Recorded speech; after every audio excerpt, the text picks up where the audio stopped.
हारिस साहब, क्या लग रहा है जो अब आ रही है ये डेलीगेशन, ये कोई डील मैच्योर कर सकेगा या मजीद इसके राउंड्स हो सकते हैं? क्योंकि पहले राउंड में तो हमें कहा गया था कि एक राउंड में जाहिर सी बात है कि 45-47 साल जो मसाइल हैं वो हल नहीं हो सकते। सो अब आपको लग रहा है और कौन कौन से ऐसे नुकात होंगे जिससे थोड़ा थोड़ा दोनों को पीछे हटना होगा, जिस तरह से एहतशाम साहब भी बड़ा डीपली हमें बता रहे थे?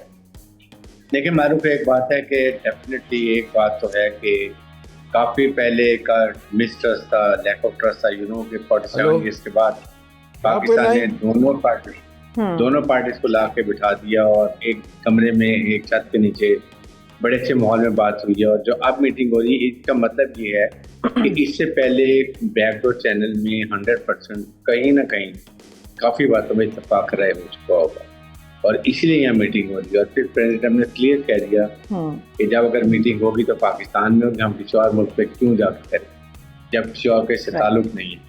और फील्ड मार्शल के ऊपर देश और लॉट ऑफ ट्रस्ट उनका ये इज ए गुड पर्सन और उन्होंने बहुत इसमें एफर्ट एंड की। और let me tell you honestly, field marshal Yasir Munir ने जितनी मिलिट्री डिप्लोमेसी की है कि वो प्रेसिडेंट ट्रंप से all the time was in communication, vice president से कम्युनिकेशन में थे, ईरानी लीडरशिप पे थे, उसके बाद वली अहद जो है किंग सऊदी अरेबिया के, ईरान से, उसके बाद मिस्र से, तुर्की से, सबसे वॉज इन टच और दिन रात मेहनत की। अभी भी ये 3-4 आते हैं जो उन्होंने पूरी तरीके से कोऑर्डिनेट करके कन्विंस करके, और अभी अगर वो दोनों वक्त आ रहे हैं तो मेरे ख्याल से सारे इरिटेंट्स खत्म हो चुके हैं।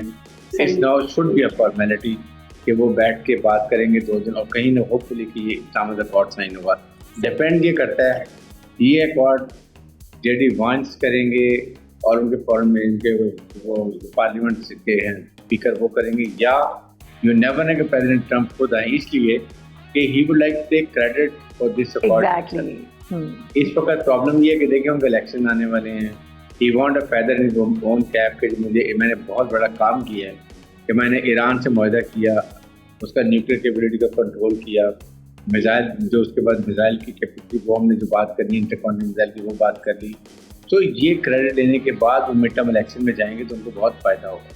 सही। और JD Vance would have been very happy कि वो साइन करें तो उनको अगले इलेक्शन के लिए नेक्स्ट कैंडिडेट मिड टर्म के लिए अगर ट्रंप को नाकाम मोस्ट फेवरेट है, बिल्कुल ऐसे ही है। तो ये दोनों इसलिए देखना ही है कि अब कौन आता है, but I would love to president Trump आए, इधर इनके प्रेसिडेंट आ जाए ईरान के, तो it is a focus Pakistan की। देखें इतनी बड़ी ये कामयाबी होगी इस्लामाबाद अकॉर्ड, और इंडिया का हाल देख लें कि कैसे वो बुखलाहट के शिकार हैं, सब मातम मचा हुआ है, रोना पीटना पड़ा हुआ है, इंडिया आइसोलेट हुआ है, दुनिया का फोकस पाकिस्तान के ऊपर। I think it's a big success और it will effect lot of आइंदा के लिए पाकिस्तान बहुत आसानी। इंडीड। अच्छा हारिस साहब, अब ये जो दौरा वज़ीर आज़म शहबाज शरीफ का हो रहा है, आज से वो 3 ममालिक का दौरा करें, जिसमें मेनली हम देख रहे हैं कि सऊदी वली अहद की दावत पे वो जा रहे हैं सऊदी अरब, इसके अलावा टर्की है, वहाँ पर भी इनकी अहम मुलाकातें होनी हैं और बड़ा डेलीगेशन है यहाँ से, पाकिस्तान से भी जा रहे हैं उनके साथ। सो ये कहा जा रहा था कि जो अगला राउंड होगा उसके अंदर टर्की का भी बड़ा नाम था, चाइना का बहुत ज़्यादा रोल सामने आ रहा था, इसके अलावा सऊदी अरब का आ रहा था। अब ये 2 कंट्रीज तो हमारे सामने आ गए हैं, सऊदी अरब और टर्की। आप समझते हैं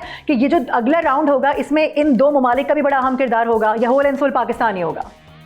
देखिए पाकिस्तान ने हर मौके के ऊपर सऊदी अरेबिया को, इजिप्ट को और तुर्की को कॉन्फिडेंस में रखा है, उसको अपडेट किया है, और इसीलिए प्राइम मिनिस्टर हमारे जा रहे हैं कि वट एवर अभी लेटेस्ट सिचुएशन है वो सऊदी अरब को बताएंगे, मिस्र को बताएंगे, तुर्की को बताएंगे। जाहिर है ये बहुत इंपॉर्टेंट है और मे भी उनके भी रिप्रेजेंटेटिव जरूर इस शायद जब जहाँ मीटिंग होती है तो वहाँ आके वो खुद बैठे होंगे, देखेंगे।